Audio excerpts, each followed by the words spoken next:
अब आप देखिए, सदन ने सब कुछ त्याग दिया और प्रतिज्ञा कर ली, अब हम जाकर के उड़ीसा में जगन्नाथपुरी के दर्शन करेंगे। अब हमें कोई लालच नहीं है, मोह नहीं है। चल पड़े, पैदल चल रहे थे, एक नगर में पहुंचे, सूर्य अस्त हो गए थे, अंधेरा हो गया। एक युवती ने उनको बुला लिया, अरे रागीर कहाँ जा रहे हो? उन्होंने बताया कि हम जगन्नाथपुरी जा रहे हैं भगवान जगन्नाथ जी के दर्शन करने के लिए। तो कहाँ रुकोगे? उन्होंने कहा जहाँ प्रभु रोक देंगे, हमारा कोई ठिकाना नहीं है। उस देवी ने कहा तुम हमारे यहाँ रुक जाओ। उसके पति भी थे। सदन ने कहा कि देखो भगवान ने कृपा कर दी, हमारी जान नहीं पहचान नहीं, और रोक लिया। बढ़िया सुंदर भोजन पवाए, चारपाई लगा दी, सदन लेट गए रात को। ठीक 1 बजे वह स्त्री सदन के पास आई, खड़े हो जाओ। क्यों? हमने इसीलिए तुमको यहां रखा था, तुम हमारे साथ विवाह कर लो। वो स्त्री सदन से कहती है। सदन चारपाई से नीचे आए, चरणों में लौट गए कि देवी तुम तो मेरी मां हो, मेरी बहन हो, तुम ये क्या कह रही हो? देखो मैं कह रही हूं, मेरी बात मान लो। सदन हाथ जोड़ करके गिड़गिड़ाते रहे, तुम मेरी माता हो, तुम मेरी बहन हो। वो स्त्री अंदर गई भवन में, जाकर के तलवार लेकर के आई। उसका पति सो रहा था, तलवार लेकर के उसने अपने पति का सिर धड़ से अलग कर दिया, सिर काट दिया अपने पति का। और कहने लगी सदन से, देखो जिसका तुमको भय था उसका हमने वध कर दिया, तुम हमारे मन की इच्छा की पूर्ति करो। लेकिन सदन चरणों में गिर गए।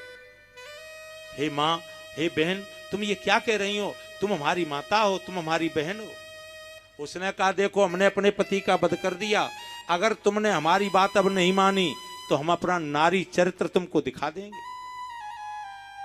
सदन ने कहा तुमको जो दिखाना हो वो दिखा दो, तुम हमारे लिए मां और बहन के बराबर हो। रात्रि के 1 बजे वो चिल्लाने लगी, अरे नगर निवासियों, अरे गांव वालों, दौड़ करके आओ, देखो देखो हमारे स्वामी ने इसको रात को रुकने की जगह दी और हमारे स्वामी का इसने वध कर दिया, ये हमारे ऊपर कुदृष्टि डाल रहा है। सब लोग इकट्ठे होकर के आए और आकर के पकड़ लिया सदन को, और राजा का राज्य था, राजा के सामने खड़ा कर दिया। राजा ने पूछा क्या बात है? उन्होंने कहा ये बताएंगी।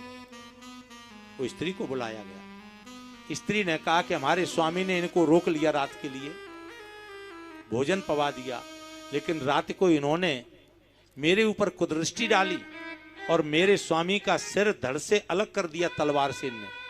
वो स्त्री कह रही है राजा के सामने। राजा ने कहा अच्छा, इनके ये हाथों का दोष है। अरे मंत्रियों, तलवार लेकर के आओ। तलवार मंगाई राजा ने और सदन के दोनों हाथ यहां से कटवा दिए। सदन के आंखों में आंसू आ गए। परमात्मा, हम अपना धंधा करते थे, साधु के द्वारा बताया कि परमात्मा है आप। जो माला जोरी में भगवान थे वो गिर गए। सदन ने कहा कि जो कुछ होना था वो तो हो गया, हे राजन हमारे भगवान हमारी माला झोली में डाल दो। और वो ये माला झोली गले में, क्योंकि अब हाथ नहीं है तो माला झोली हाथ में डाल, भगवान को माला झोली में डाल दिया और माला झोली गले में डाल दी। सदन के रक्त बह रहा है, खून बह रहा है, और जा रहे हैं जगन्नाथ जी के लिए। कई महीने का रास्ता पार करके जगन्नाथपुरी के क्षेत्र में पहुंचे। भगवान जगन्नाथ जी पुजारी से कहते हैं, पुजारी मेरा भक्त आ रहा है, सदन उसका नाम है, उसे लेकर के आओ। पुजारी ने सोचा कि पूरा जीवन मुझे पूजा करते करते हो गया, आज तक भगवान ने मुझे दर्शन नहीं दिया, न बोले, आज कह रहे कि मेरा भक्त आ रहा है, तो हम देखें कौन सा भक्त है ऐसा जगन्नाथ जी महाराज का। दौड़ करके पुजारी बाहर गए, आवाज लगाते हैं, अरे भैया सदन कौन है, सदन कौन है। दोनों भुजाओं का खून बह रहा है, माला झोली गले में है, आंसू चल रहे हैं। इन्होंने कहा कि दास कोई कहते हैं सदन, ये ही है दास सदन, चलो चलो द्वारका जगन्नाथ जी आपको बुला रहे। सदन के आंसू झरझर झरझर झरने लगे। परमात्मा दंडित भी हमको कर दिया और कृपा भी कर रहे हैं, आप बुला रहे हैं मुझ दास को, मुझ अधम को। जैसे ही पहुंचे भवन में, भगवान खड़े थे, सदन जाकर के लौट गए चरणों में। अब हाथ तो है नहीं और रो रहे हैं। भगवान ने कहा खड़े हो जाओ, हमसे भुजा लगा करके मिलो। भगवान कहते जगन्नाथ जी, फपक फपक करके सदन रोने लगे। सरकार, भक्त की मजाक नहीं उड़ाना चाहिए। अगर हाथ होते तो मैं आपसे मिलता, लेकिन हाथ नहीं। आप कह रहे हाथ भुजा फैला करके मिलो, लेकिन सरकार हम मिलेंगे बाद में। आप ये बताइए, मैंने जीवन में कोई पाप नहीं किया। आज का व्यक्ति कोई कह सकता है ऐसे ताल ठोक करके कि मैंने जीवन में कोई पाप नहीं किया? अरे जाने अनजाने में कई पाप हो जाते हैं। लेकिन सदन क्या कह रहा है भगवान के सामने कि सरकार, मैंने इस जीवन में कोई पाप नहीं किया, लेकिन आपसे हम ये पूछते हैं कि हमारी भुजाएं कैसे कट गईं? भगवान जगन्नाथ जी कहते हैं कि भक्तराज, बिल्कुल सत्य बात है, तुमने इस जीवन में कोई पाप नहीं किया, लेकिन तुम्हारे ये पूर्व जन्म का पाप है। पाप पीछा नहीं छोड़ता। इसीलिए कहा गया है कि काऊ न कोई सुख दुख कर दाता, निज कृति कर्म भोग सब भ्राता। तुमको ही भोगना पड़ेगा, चाहे अच्छा हो चाहे बुरा। तो सदन कहते क्या पाप है पिछले जन्म का? अब देखिए, ये बात आपको और हमको पता नहीं है कि हमने क्या पाप किए इस जन्म में। इस जन्म के तो पता होगा, लेकिन पूर्व जन्म का किसी को पता नहीं है। तो सदन भी कह रहे हैं पूर्व जन्म का क्या पाप है? तो भगवान कहते हैं कि हे सदन, तुम इससे पहले एक ब्राह्मण के बालक थे। इसके पहले जो जन्म था तुम्हारा, ब्राह्मण के बालक थे।